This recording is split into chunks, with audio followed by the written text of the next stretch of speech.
I'm going to do a quick update on this so23 camper. We're looking pretty close, except for the hatch, which I knew was going to be a problem. And it is, of course. It's a pain in the ass.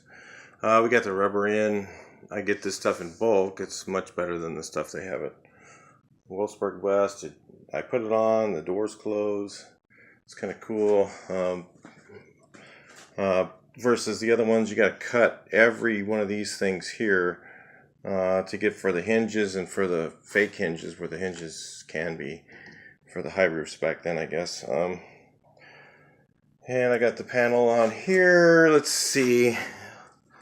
Got all these in here. I'm starting on the roof. That's what it's going to be like when I'm done. I'm going to have a seam in the middle. Trying to make it all one piece.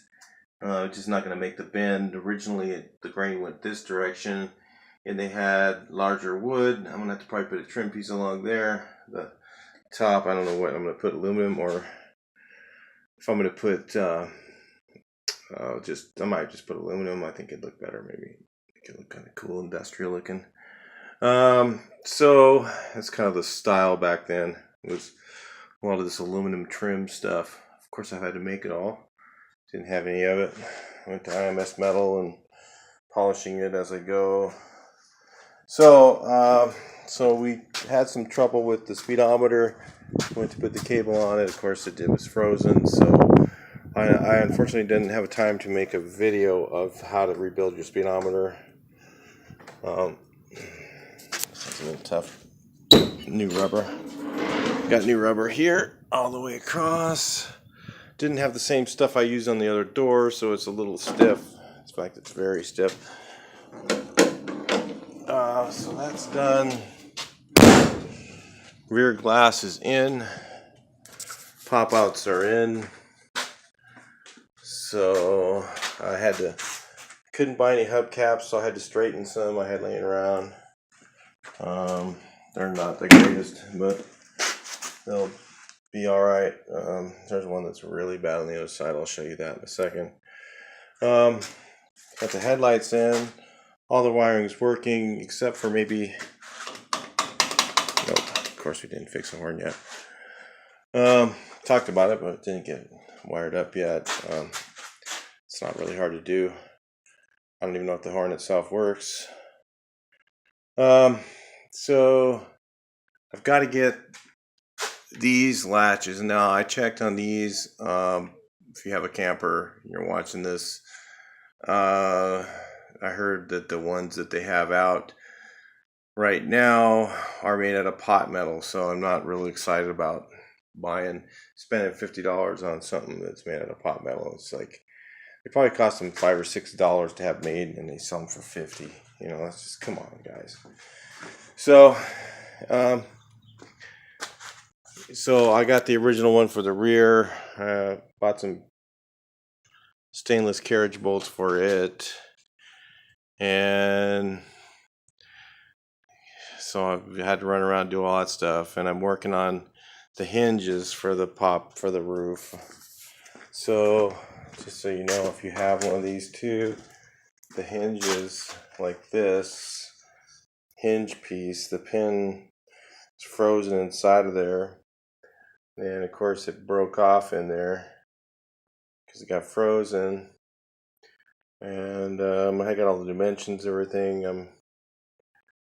They sell these things, I think, for these pins for $125 each on the Samba, I heard, but I don't know. I gotta look at, maybe it's for the whole set. I doubt it, but I'm definitely not gonna spend that kind of money either way. Especially when I have the original ones. These are runnable right here, but these here I was using a torch to get them apart, and they're not coming apart. So I got some steel stock, and slightly larger. It's, you know, so you never know. BVWs are such tight tolerances it may not allow it. Because it's in American, not in metric. This is metric. Probably 7/16, or, you know, it's like, I got the most stuff I got, it's like 7/16. The other stuff's like whatever it is, 11 millimeter or something, maybe, I don't know. There's slightly a bit of difference, not that much. Then I'm gonna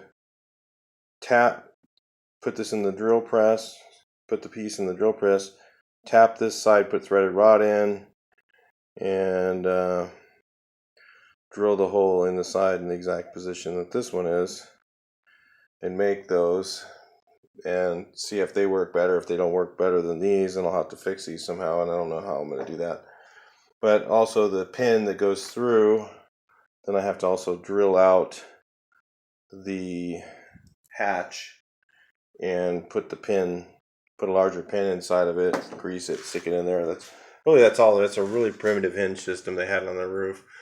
But, you know, even if it looks original, to me it is. So, you know, it's like following the concept of the original bus, and if you can do that and maintain the look of it, then that's about as close as you can get. These guys who want everything, you know, original, untouched, what do they call it, unmolested. Well, yeah, that's like asking for a woman that's never, I don't know, that's like asking for an 8-year-old or something. To me, that's like, no, I want one that's been molested, that's been through hell, you know, and, you know, it's back on the road. That's cool to me. Having one that's unmolested, who cares? You know, I mean, yeah, that'd be great if you were so fortunate to have one that was unmolested, but I'm not going to spend my whole life looking for it like some guys do. So anyway, but that's, yeah, let's get this hubcap over here, kind of dent it up. Look at this one, man. This one here's the winner chicken dinner. Ta-da! Wrinkle City. But that's what I got for now. Still don't know. Still questionable whether I'll make it. Getting this hatch on here is essential. Then I gotta go down and get tags for it, plates. So getting it done with that respect might be pretty hard. So anyway, that's it for the so23 update. We'll see you guys on Saturday and Sunday, wherever you're at. If you come, hopefully you guys came from somewhere far and want to see the big shows of the year. This weekend, next weekend. Talk to you later.